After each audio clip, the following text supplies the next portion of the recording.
Aloha mai kako, you are watching Hawaii Political Reporter. Aloha and welcome to Hawaii Political Reporter. Thanks for watching. Tonight, part one of what I believe is one of the three most important videos I've ever seen in my life. This goes over the system, the political system, and how it's rigged. If you're going to Vegas, you know you're going to lose, but at least sometimes you can win. The way this system is set up, you will always lose, and you will find this out. Please listen. The material may seem a little boring at times, but listen for the entirety of it, and you will be amazed at the totality of the scope of corruption in the political process, beyond what you normally believe and even think systemically corrupt. And also, we will rejoin Pat Pacheco for part two of our interview on assault weapons and the gun ban. Here we go. Welcome to the Cato Institute. I'd like to offer a special welcome also for our viewers on C-SPAN who will be joining us now and later. My name is John Samples. I'm director of the Center for Representative Government here at the Cato Institute. Our forum today concerns a new book, Not Invited to the Party: How the DemoPublicans Have Rigged the System and Left Independents Out in the Cold. Let me begin by giving you some framework and some ideas about today's event. We will hear from our speakers first for about an hour or so, and then that will be followed by a question and answer period from the audience. Around 1:30 or so, we shall break for lunch, when you'll have an additional chance to talk with the authors and the speakers about the issues raised in today's forum. So to our event. The Cato Institute, as many of you may know, stands for Individual Liberty and Limited Government. Competition offers a means to these ends. Competition in markets expresses liberty and creates choices. Electoral competition offers alternatives to voters and constrains government to the popular will, and indeed, as James Madison himself well understood. Classical liberals will thus be skeptical of government efforts to suppress electoral competition by fostering or protecting any party or the two major parties in the United States today. We should also say that third parties in other countries are associated with systems of proportional representation, and that in those systems we can see, for example, that classical liberalism has what would one say is a pure form of representation. I'm thinking, for example, of the Free Democrats in Germany, who sometimes hold power in that country, hold significant offices in that country, and really bring a libertarian vision to meet with public policy and law in that nation. In the end, classical liberals are likely to say, I think, though we'll hear more today about this, that more competition is better than less, and that government control over electoral competition is unlikely to serve the cause of liberty in the long run. Consequently, third parties in the American system, their access to the ballot and to the electoral system, are worth talking about, and that's what we're going to do today. Our first speaker will be our author, Jim Bennett.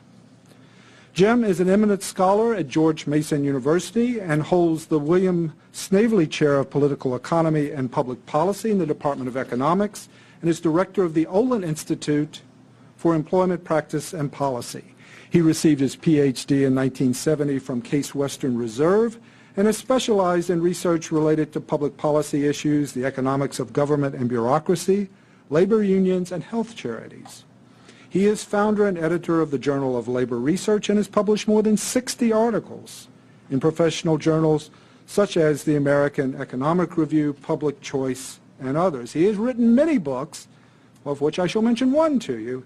He is the author of Destroying Democracy: How Government Funds Partisan Politics, published by the Cato Institute in 1986. I'll ask you please to welcome Jim Bennett, our author today.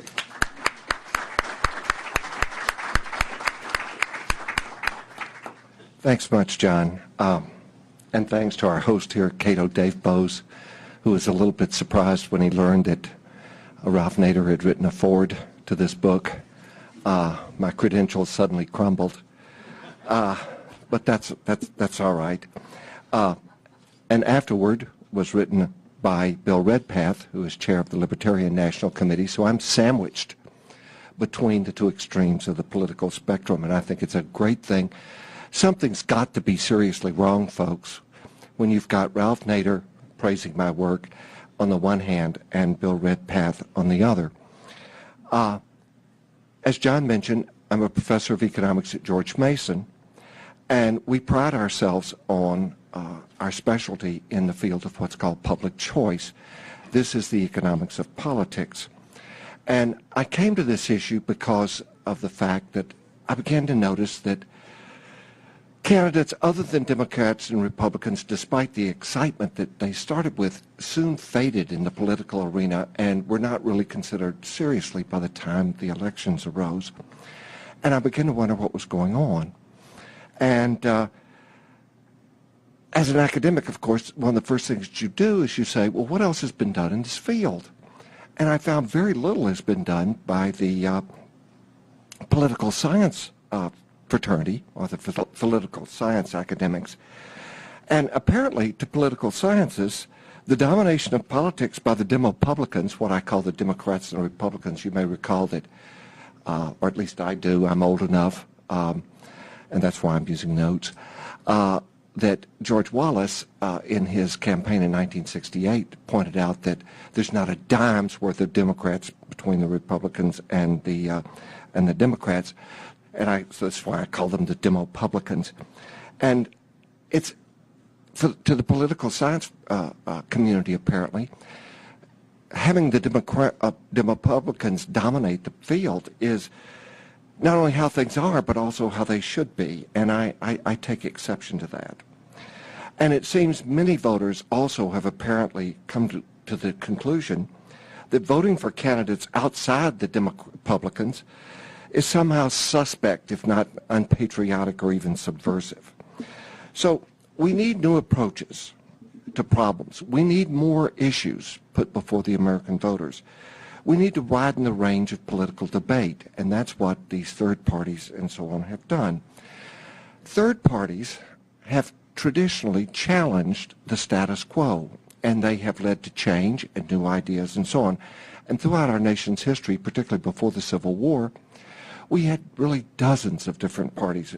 Some interesting names, just to throw them out quickly: the Mugwumps, the Anti-Masons, the Know-Nothings, Bull Moose, and of course more recently the Conservative Party, the Libertarians, the Greens, the Reform Party, and so on and so forth. Many of these parties had good ideas. The Liberty Party, for example, was abolitionist and opposed slavery. Some of them have ideas that aren't so good. For example, we had the Prohibition Party, and you can imagine what their agenda was. So early in the nation's history, we had many parties, rough and tumble politics, and, by the way, a very high rate of turnout in elections. What happened to change all of this? Elections and virtually all political discourse is now dominated by the Democrats and the Republicans.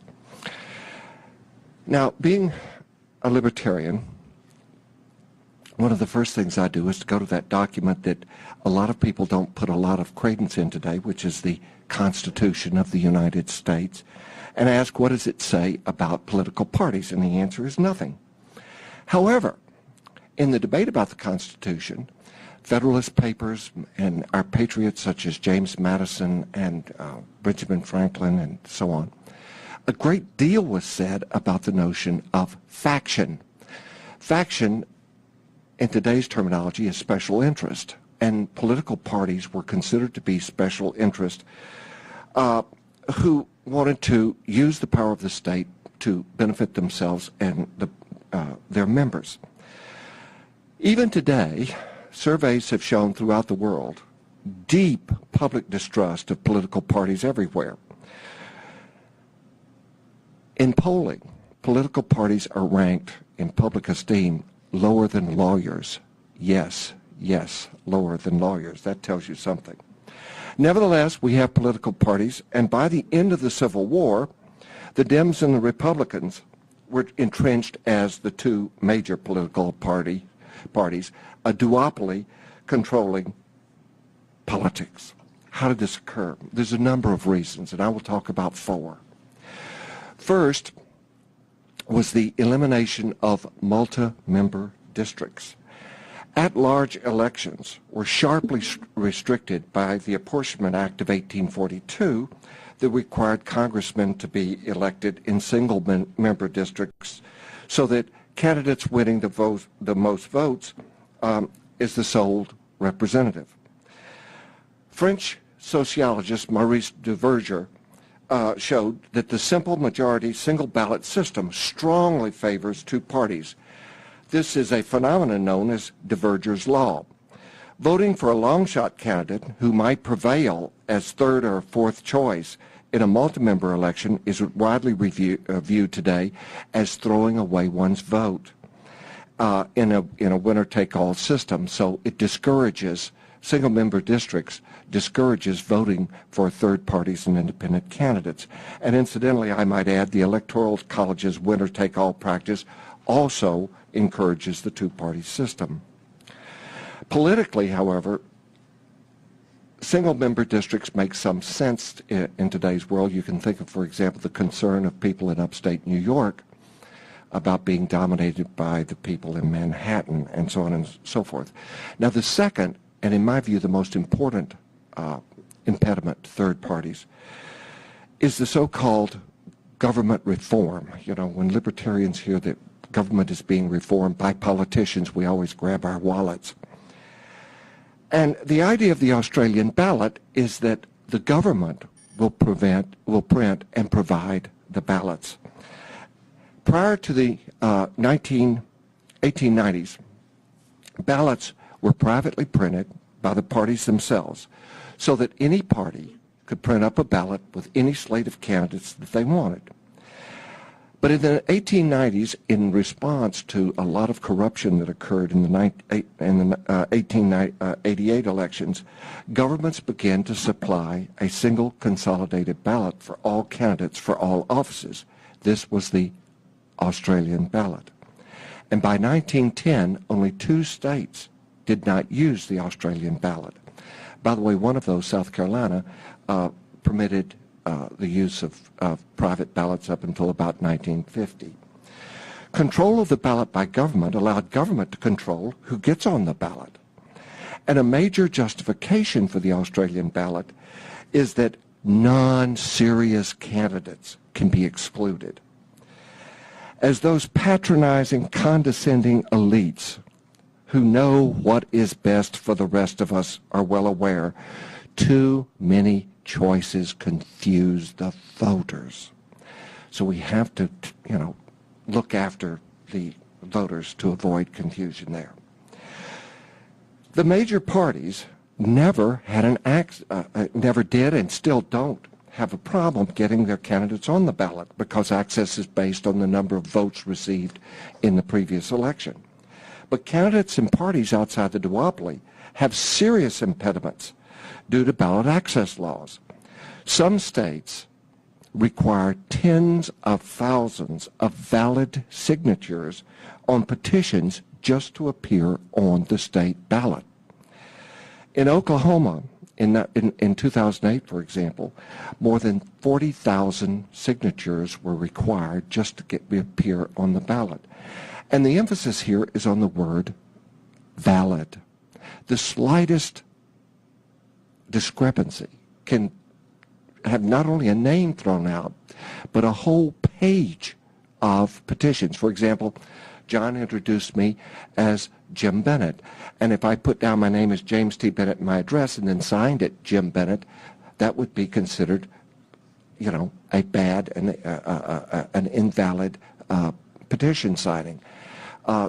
Failing to dot an I, failing to cross a T, all these kinds of things can invalidate whole pages. So the real issue is you probably need 10 or 20% more than the minimum in order to be sure to get on the ballot.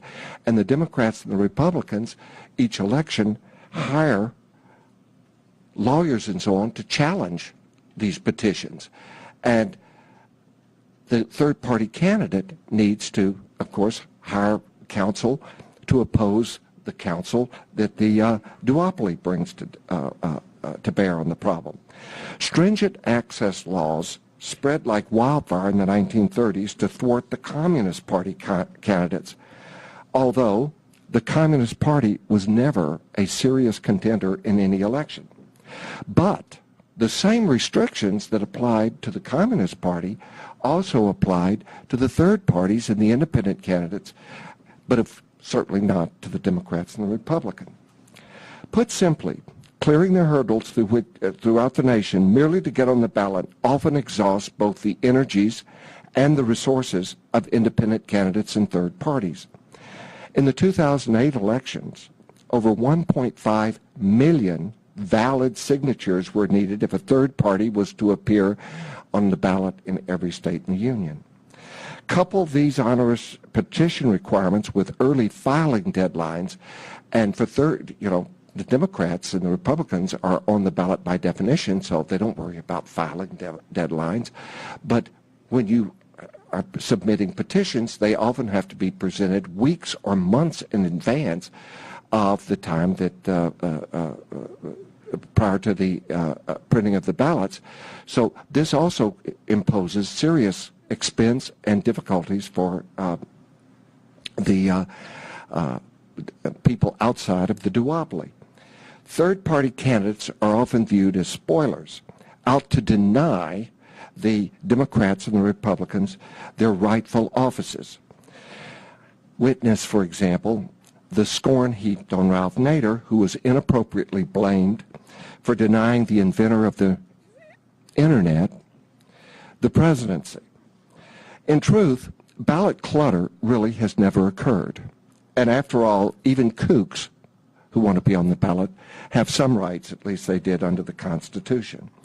What has been sold to the American public as a good government measure is simply a way to eliminate political competition at the ballot box. There are other laws that the DemoPublicans have passed as well to impede and, if not eliminate, challengers. So-called sore loser laws prevent those who lost in a primary from then running as an independent and taking votes away from the party on which they ran in the primary. Anti-fusion laws prevent having a candidate endorsed by multiple parties, which would benefit independent candidacies. The Republicans and the Democrats, however, don't ever fuse. By enacting such laws, the DemoPublicans have used the power of government to stifle and oppress third parties and independent candidates. Little wonder that turnout is so low that we typically have, because we typically have only a realistic choice between Tweedledee and Tweedledummer at the ballot box.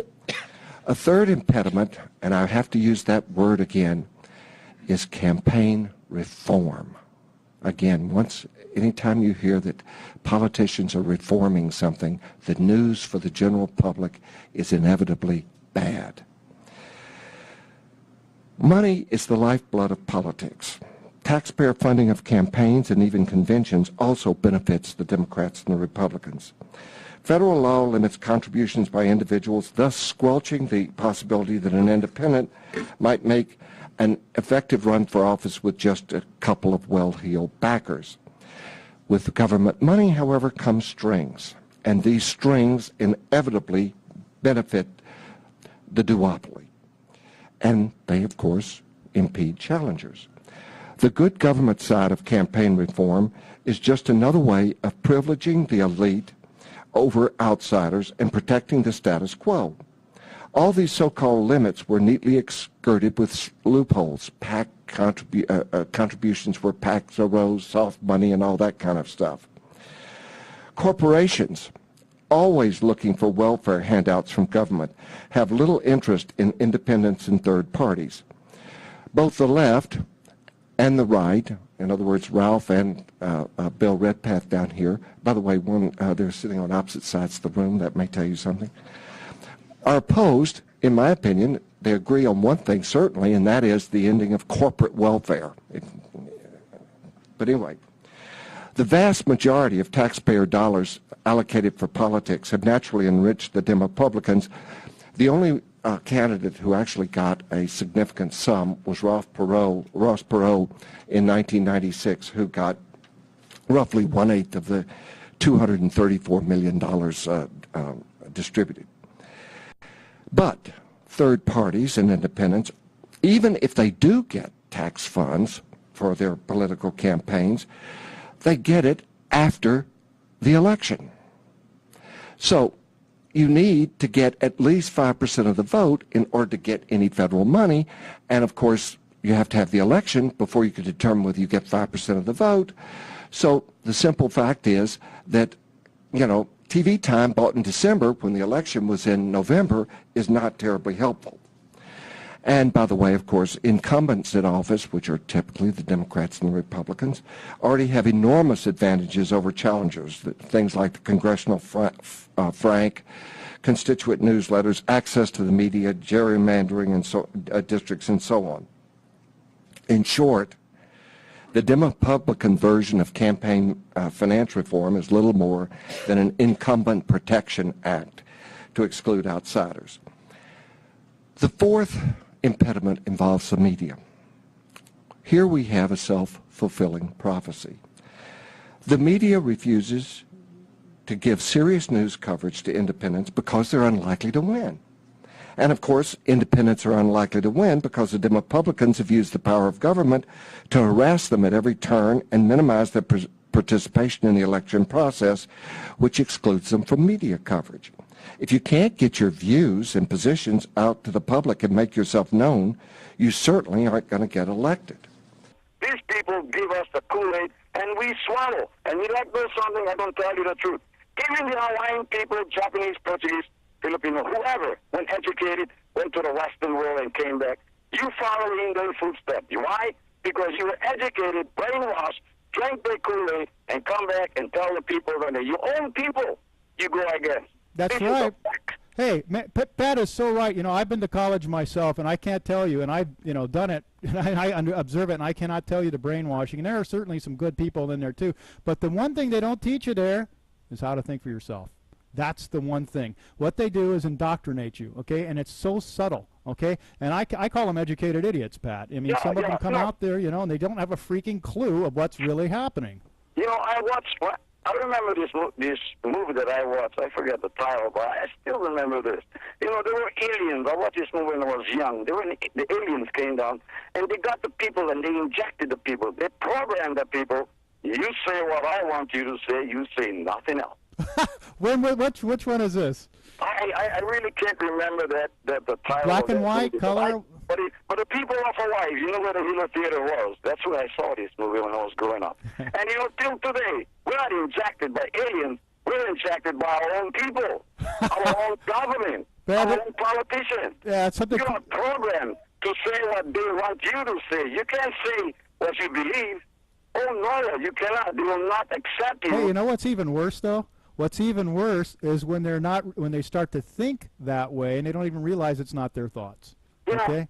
One thing to say it and not believe it, and another thing to think it and believe it when it's not even really you. They've lost themselves. You try calling the state office, county, or federal, and you want to talk to let's say you want to call Bill Eiler, okay, from the Department of DNR, the big boss. You got a secretary. He's not in right now, but can I take a message? Look, if I wanted to give you the message, I want to tell you. I want to talk to Bill Eiler. What this is about, the program. And the guy's sitting right there on the table on the phone. I know that. But they are programmed to say that. I don't want to talk to the secretary. I want to talk to the man himself. But they want to know what it's about. So she could go just a moment, and she'll tell, oh, it's about this, and I'm not in. It's about the program, state, county, and federal. I know this for a fact. You know what? One thing I wanted to go into, you said something very interesting, and you know Stephen Arouge, I guess, right? I do. I like him. He's a great guy, I think. Yeah. I had him on the show once, and he was telling me about all the ways the DLNR and others make money, okay, off the hunting and all these other programs. Mm-hmm. So in other words, I think part of what's going on is we're stepping on their turf as they see it, you know? Well, you know, as you know, the people who voted for a commission, yeah? Yeah. Hunting commission. And it's each person from a district, yeah? Mm-hmm. 9 districts, 9 people, okay? Now, my opinion, I sat down with Dominic Gagong. I honestly feel, my opinion, this is the last hurrah. I mean, so many times my brother has fought Stephen Arouge and their group in the 80s. continued on with DNLR. The same problem 40 years ago exists today. Why? Because they don't give a rip about you and I. You can preach until you're blue. They don't give a rip. It's worse than that. This year, it's the people who voted. The mayor is in charge.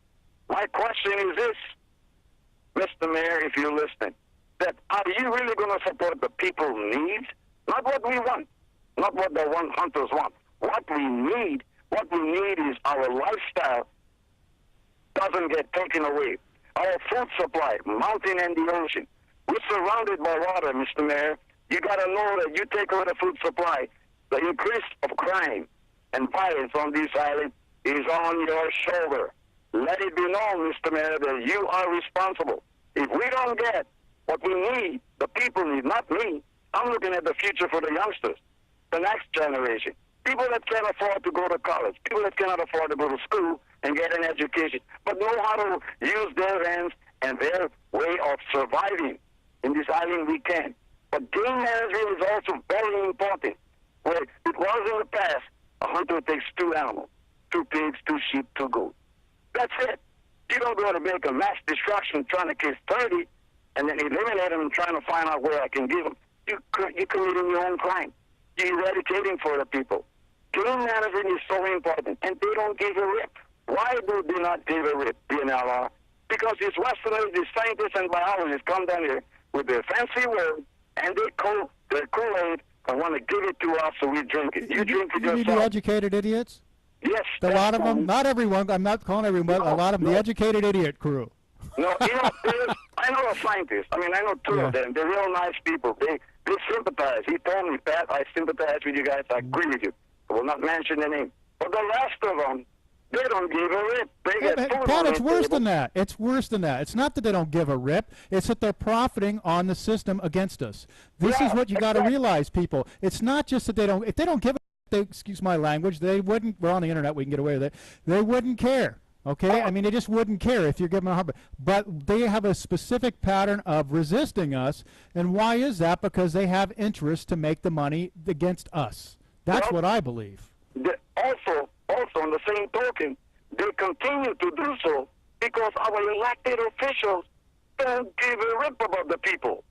Yeah. Don't give them back of their own people. Oh, they love you before election. They'll promise you the world. They'll say, I'm your man. I'll support this. I'll support that. Man, did I hear that Kool-Aid song, that #1 song. I back you guys up. I back up the fishing. I back up the hunting. That's a #1 bullshit record. Okay? The serenade, huh?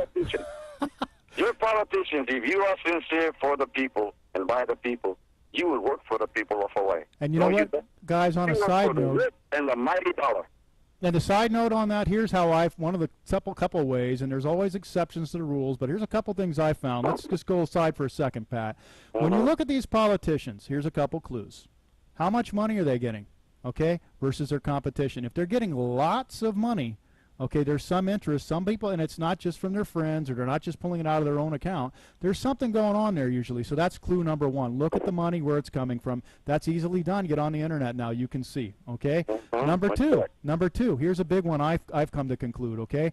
Look at, are they really going to try to move up? Are they going to try to do other things? Or is this really like a one-shot, they're here for the people and gone? Because if they're going to move up and do other things, what that tells me, they're going to be working for the system and keeping those above them. It's kind of like the whole, system, the family. They're going to do whatever is best for the system, and it's going to move them up, get them the cash, get them the access, get them support, even a lot of times against the people. Okay. Third thing, here's a big clue. Now, I have a little article here today about Obama on Inouye's, eulogy. 63 times, I, me, my. This is the other one, and you listen, and we have a few of them on the council here. It's I, me, my, this, that, huh. It's always me, my. It's not the people. It's always me, me, me, me, me, me, me, me, me. Okay? The money power of the country was taken away from the people, but it was given up in the Federal Reserve Act. The Federal Reserve is no more federal than Federal Express. You try a hide and destroy a freedom, man. You seek agenda. We know you anti-American. You come forward American Constitution. 1913, corrupt up in the system. Devalue dollar, hyperinflation. The Federal Reserve, controlled by Lucifer.